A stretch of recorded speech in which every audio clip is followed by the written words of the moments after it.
Good morning, Taguig City. Welcome po sa isa na namang segment ng Source of Strength. At ang tunay at lubos na kalakasan ay masusumpungan lamang po natin sa ating Panginoong Hesukristo.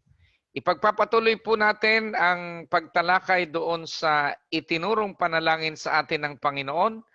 At ako po ay naandun sa bahagi ng panalangin na nagsasabing, "Forgive us our debts as we forgive our debtors."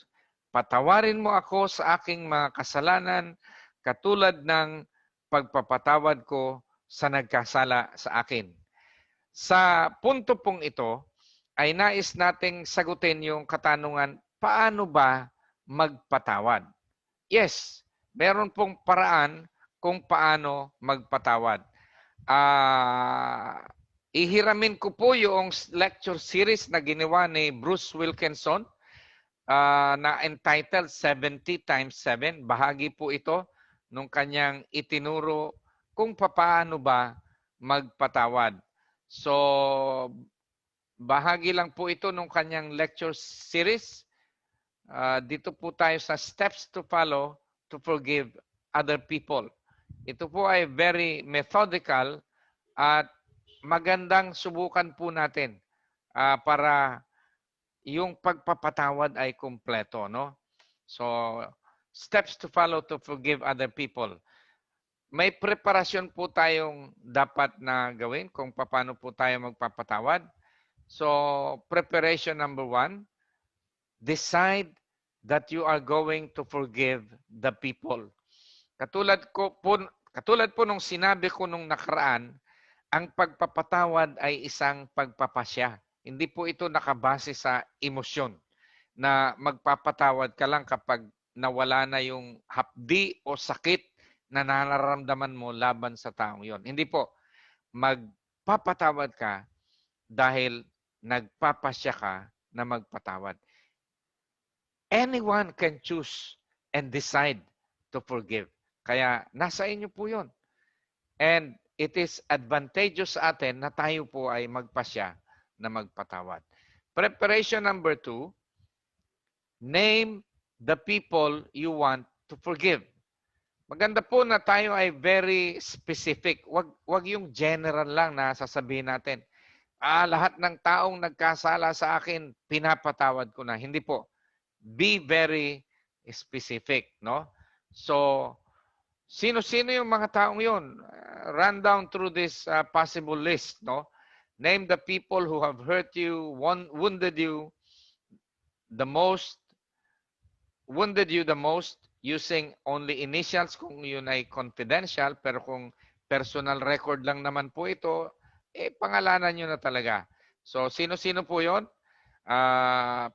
Possible ay yung magulang mo, yung mga kapatid mo, kamag-anak, asawa mo kaya, o mga anak, kaibigan, kapitbahay, estranghero, nakaklase mo sa eskwelahan nung ikaw ay nag-aaral pa, kahit matagal na, church or yung mga tao na nakasalamuhan mo sa church, sa negosyo, sa gobyerno, katribo mo, no?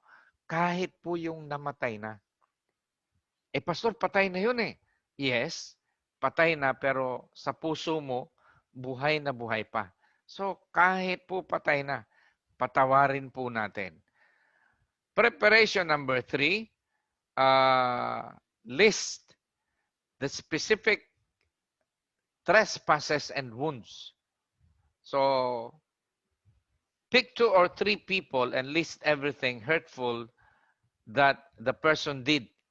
Don't evaluate, just describe. Include wounds that were done intentionally and accidentally, physical, emotional, mental, and spiritual. In a few words, write down how you felt when that happened. So, makakatulong po kung gagawa po tayo ng table, ano? Ito po ang suggested table. Gumawa kayo ng 3 column. Yung unang column ay yung pangalan ng mga taong gumawa sa iyo ng masama. At yung ikalawang column i-describe mo kung ano yung ginawa sa'yo. Briefly lang, wag mong i-evaluate. At pangatlong column ay ano ba ang naramdaman mo? Mga kapatid, subukan niyo po ito.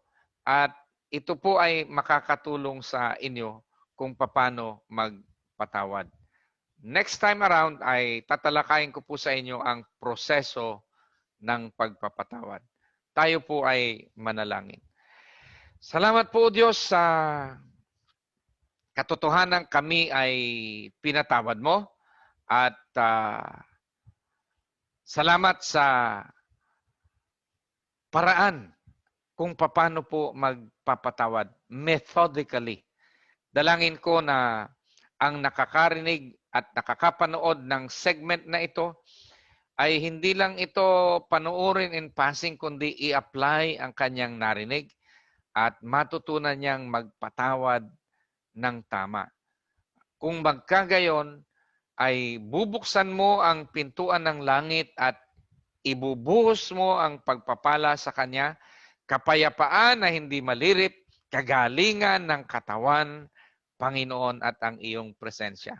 Salamat po sa pagkakataong ito na ang iyong kalooban ay naibahagi sa lahat. Pagpalain mo rin, Panginoon, ang aming pamahalaan, ang lungsod ng Taguig, sa pangunguna po ng aming Mayor Lino Cayetano. Bless him mightily in all his efforts to serve his constituents, ang mga Taguigenyo.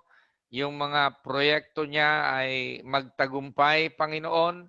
Gabayan mo siya sa pangunguna sa aming Taguig City at kasama ang aming Vice Mayor, mga konsehal, barangay captains, yung mga frontliners sa paglaban ng COVID, ang aming mga kapulisan na papanatili ng kapayapaan at kaayusan sa aming lungsod, Panginoon.